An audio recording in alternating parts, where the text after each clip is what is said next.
हिंदी में यूपीएससी की तैयारी से संबंधित प्रोग्राम्स को देखने के लिए सब्सक्राइब करें स्टडी IQIAS हिंदी।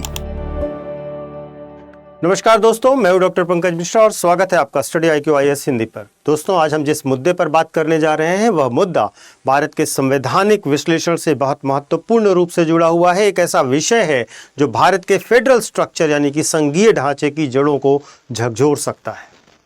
कल्पना कीजिए, आप भारत के नागरिक हैं, आपके पास तिरंगे वाला पासपोर्ट है, आधार कार्ड है, लेकिन जैसे ही आप एक राज्य अर्थात केरल की सीमा में प्रवेश करते हैं, आपसे एक नया सवाल पूछा जाता है कि क्या आपके पास केरला का नेटिविटी कार्ड है। हाल ही में केरला सरकार ने एक परमानेंट डिजिटल नेटिविटी कार्ड का प्रस्ताव रखा है। अब सवाल यह उठता है कि क्या अब भारत एक राष्ट्र दो नागरिकता की ओर बढ़ रहा है? क्या यह बाबा साहब अंबेडकर के उस सपने के खिलाफ नहीं है जिसमें केवल सिंगल सिटीजनशिप की वकालत की गई थी? एक फेडरल स्ट्रक्चर ऐसा बनाया गया था जहां पर राज्यों को केंद्र के एक तरह से केंद्र को अधिक शक्तियां दी गई थी, हम ऐसा कह सकते हैं। तो चलिए आज इन संविधान के नजरिए से इस पूरी घटनाक्रम को समझते हैं, पूरे मुद्दे को समझते हैं। तो सबसे पहले मामला है अभी दिसंबर का ही, जब केरल में लेफ्ट डेमोक्रेटिक फ्रंट की सरकार ने एक क्रांतिकारी लेकिन विवादास्पद फैसले को मंजूरी दी, परमानेंट डिजिटल नेटिविटी कार्ड की। यह जो कार्ड है, मुख्यमंत्री का कहना है कि यह केरला में ईज ऑफ लिविंग को प्रमोट करने के लिए है। अभी क्या होता है कि जैसे मान लीजिए आपको हर सरकारी काम के लिए बार बार तहसील जाना पड़ता है, रेजिडेंट का प्रूफ देना पड़ता है। सरकार का तर्क है कि एक बार आपका डिजिटल कार्ड बन गया केरला का, तो आपको बार बार कागज दिखाने की जरूरत नहीं होगी। लेकिन जैसे ही परमानेंट शब्द जुड़ा, दिल्ली के गलियारों में हलचल शुरू हो गई। विपक्ष ने इसे स्टेट स्पेसिफिक सिटीजनशिप का नाम दे दिया है। अब समझिए इस कार्ड के अंदर ऐसा क्या है जो इसे साधारण डोमिसाइल से कहीं अलग और पावरफुल बना देता है। देखिए, सबसे महत्वपूर्ण रूप से यह कार्ड केवल साधारण कागज का टुकड़ा नहीं है, यह एक QR कोड इनेबल्ड दस्तावेज होगा जिसमें ब्लॉकचेन या सुरक्षित डिजिटल डेटाबेस से इसको जोड़ा जाएगा और साथ ही साथ सरकार आपकी बायोमेट्रिक प्रेजेंस भी इसमें ऐड कर देगी। सरकार कहती है कि यह सिटीजनशिप नहीं है, एडमिनिस्ट्रेटिव आइडेंटिटी है। लेकिन साथियों, राजनीति विज्ञान में एक बहुत बारीक लाइन होती है पहचान और नागरिकता के बीच में। आपने यह मामला अभी SIR के समय भी देखा होगा कि आधार नागरिकता है या नहीं है, इस पर कितनी डिबेट हुई। अगर राज्य अपनी एक ऐसी एक्सक्लूसिव आइडेंटिटी सभी बनाने लग जाए जिसके बिना आपको राशन, शिक्षा, स्वास्थ्य न मिले, तो क्या वो व्यवहारिक रूप से नागरिकता नहीं मानी जाएगी? महत्वपूर्ण क्या है, इसको थोड़ा गहराई से समझिए। अगर आप UPSC की तैयारी कर रहे हैं तो आप इसको और बेहतर समझते होंगे, या स्टेट PCS की तैयारी कर रहे होंगे। तो देखिए, अनुच्छेद 5 से 11 तक भारत के संविधान के भाग 2 में नागरिकता के संबंध में प्रावधान दिए गए हैं, जहां पर यह स्पष्ट किया गया है कि नागरिकता पर कानून बनाने का अधिकार केवल और केवल संसद के पास है। राज्य को इस संबंध में कोई शक्तियां नहीं दी गई हैं।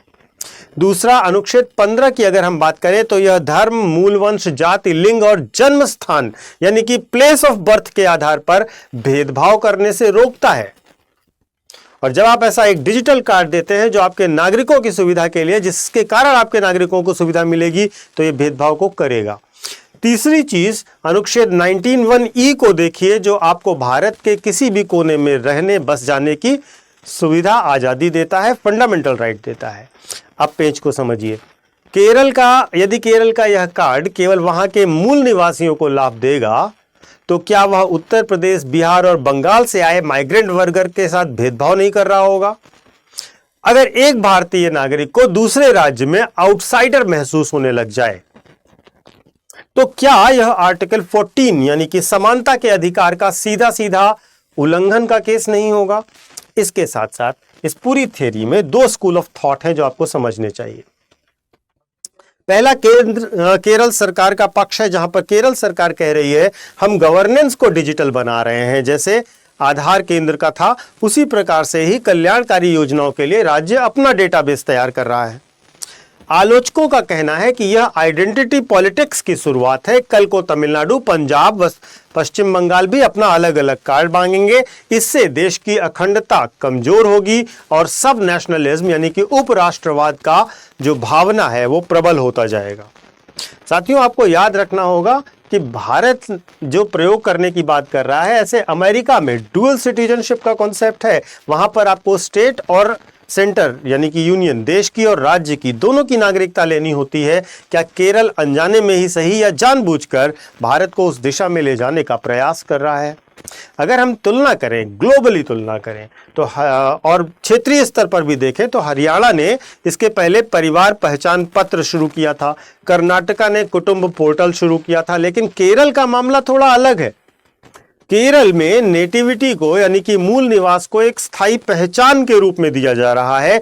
विशेषज्ञों का मानना है कि यह सन ऑफ सॉइल, जो धरती पुत्र का राजनीति होता है, उसको कानूनी जामा पहनाने की एक डायरेक्ट या इनडायरेक्ट कोशिश है। आप इसको जैसे भी समझना चाहें। तो आप अमेरिकन मॉडल तो देख रहे हैं ऐसा, लेकिन भारत में ऐसा मॉडल नहीं था। अब इसके बाद इससे आगे क्या होगा, चूंकि यह निर्णय सरकार का है, सरकार इसके लिए संविधान कानून लाना चाहेगी, तो 3 एंगल्स निकलते हैं। सबसे पहले जुडिशियल रिव्यू किया जा सकता है, मामला हाई कोर्ट या सुप्रीम कोर्ट जा सकता है और इस पर सुनवाई हो सकती है। हाई कोर्ट या सुप्रीम कोर्ट जुडिशियल रिव्यू कर सकते हैं, इसकी संवैधानिक वैधता की जांच कर सकते हैं, क्योंकि यह समानता के अधिकार का सीधा सीधा उल्लंघन है और राज्य पहचान प्रणालियों के एक मिसाल कायम करने का मामला है। इसमें केंद्र और राज्य के संघर्षों को भी बढ़ावा मिलेगा। वन नेशन वन कार्ड की बात कर रही है सेंट्रल गवर्नमेंट हर बात पर, और इससे जब स्टेट अपने अपने कार्ड्स लाने पर लगेंगे तो सहकारी संघवाद यानी कोऑपरेटिव फेडरलिज्म के लिए भी एक खतरा उत्पन्न होगा और अंतरराज्यीय पहचान विखंडन की संभावना भी बढ़ाएगी। और सबसे बड़ी और तीसरी चीज, डेटा गोपनीयता। आज के समय में डेटा प्राइवेसी एक बहुत बड़ा मुद्दा है। इतने बड़े स्तर पर नागरिकों का डेटा एक राज्य सरकार के पास होना प्राइवेसी के लिहाज से भी एक बड़ा क्वेश्चन खड़ा करेगा। तो सुधार जरूरी है, लेकिन वे देश की एकता की कीमत पर नहीं हो सकते। प्रशासन को सरल बनाना बिल्कुल स्वागत योग्य है, लेकिन पहचान को बांटना एक तरीके से सब नेशनलिज्म को बढ़ावा देना है और खतरनाक है।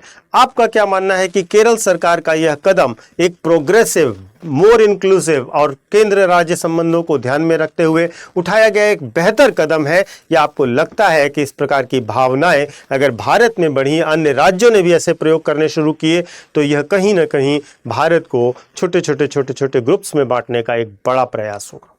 अपनी राय कमेंट करके अवश्य बताइएगा। मैं आपको अपना टेलीग्राम चैनल बता देता हूँ, यूपीएससी मेंटोर पंकज सर। इसे ज्वाइन कर लीजिए, क्योंकि यहाँ पर आपको मेरे सारे वीडियोस के लिंक मिल जाएंगे, साथ ही साथ आपको सारे करंट अपडेट्स और डिस्कशंस भी मिल जाएंगे।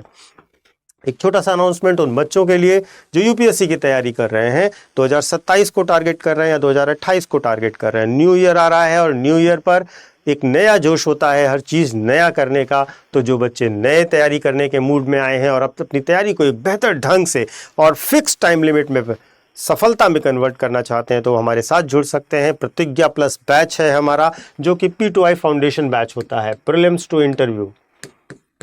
आपकी पूरी तैयारी कराई जाती है इसमें। आप हिंदी, इंग्लिश या इंग्लिश किसी भी भाषा में बैच ले सकते हैं हमारे यहाँ से।